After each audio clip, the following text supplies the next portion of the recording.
So then we got all the values and we put them into the roots of the tree. And then, now what am I going to do next? So then I thought, now, they literally have to be put to business. And, Thank you, Tick. okay, let me show you the pictures and then I'll go on to the, where I am. Okay, that's my business. Thank you. And that's, where's Dumisani? That's Dumisani. And that's Bonnie B to Dumi B.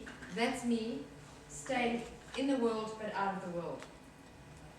And then another thing I did was, I went to a car seat manufacturing company, got all their offcuts, because now at this stage, I'm trying to make them do something that's constructive in being in business.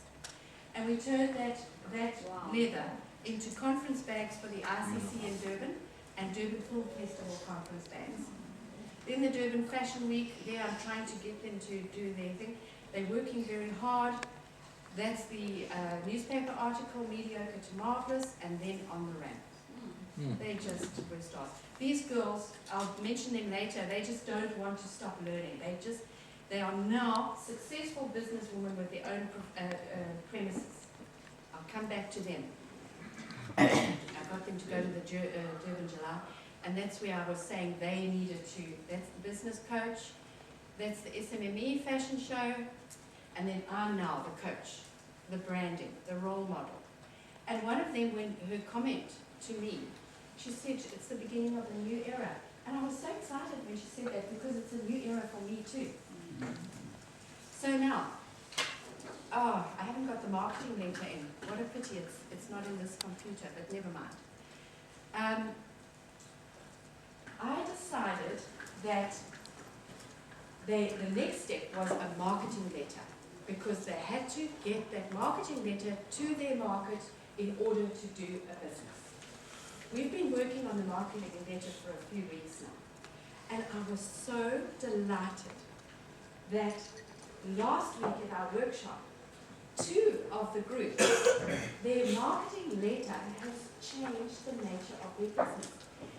One of the guys, who calls himself LCAN Transformational Consultants, he does customer service and training and skills audit. His marketing letter has got him into all the hospitals in Durban doing a skills audit. And he came to the workshop with these shining eyes and said, I have got all this work because of that marketing letter.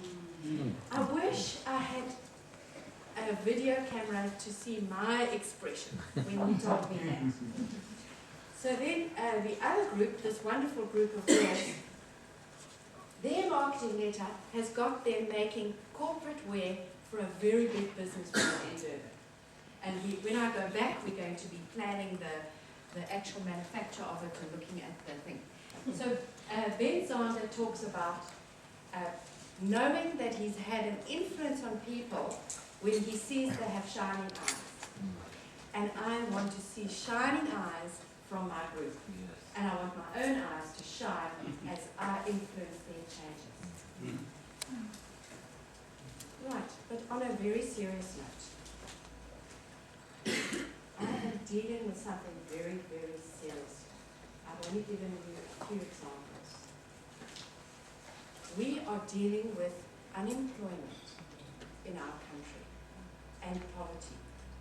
And we need to treat this with a sense of urgency.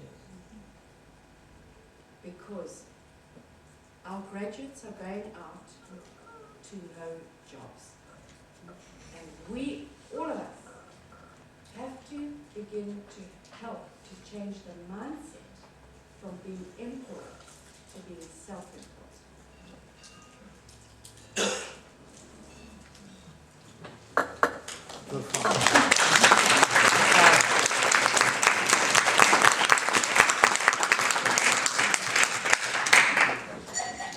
Well, thank you very much, Bonnie V.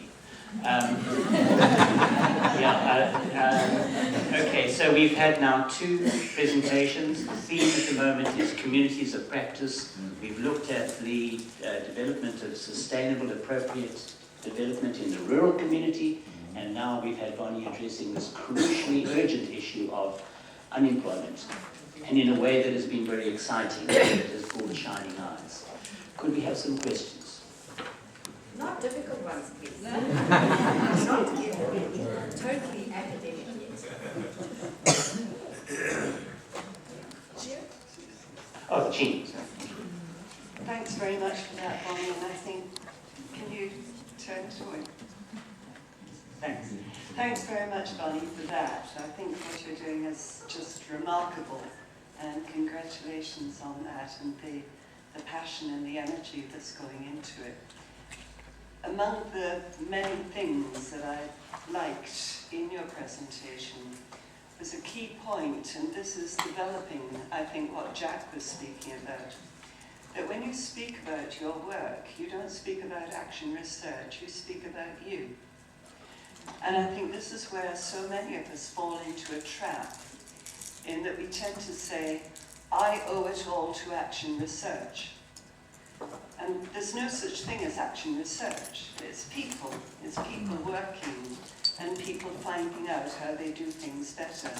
And I think you exemplified that wonderfully in your presentation, that you're talking about improving practice, and you're also emphasizing the idea that you have done it.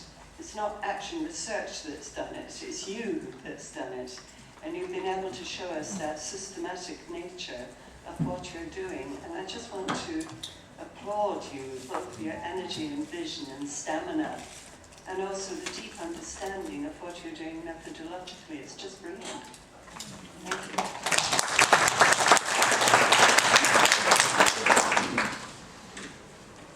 More questions? Thank you. Not necessarily questions. Any other comment? Just the input. Thank you. Now, I just want to bring it to the attention of the lady that the term action research was a concept already used in the 1940s by Kurt Lewin. And according to this German scholar, this Lewin, he also intended to change the life chances of disadvantaged groups in terms of housing, employment, prejudice, socialization, and trading.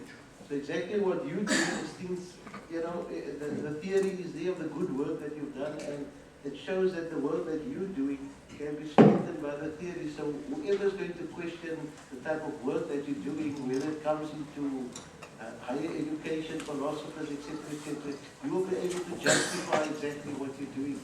And I think the good work, you must keep it up. Thanks.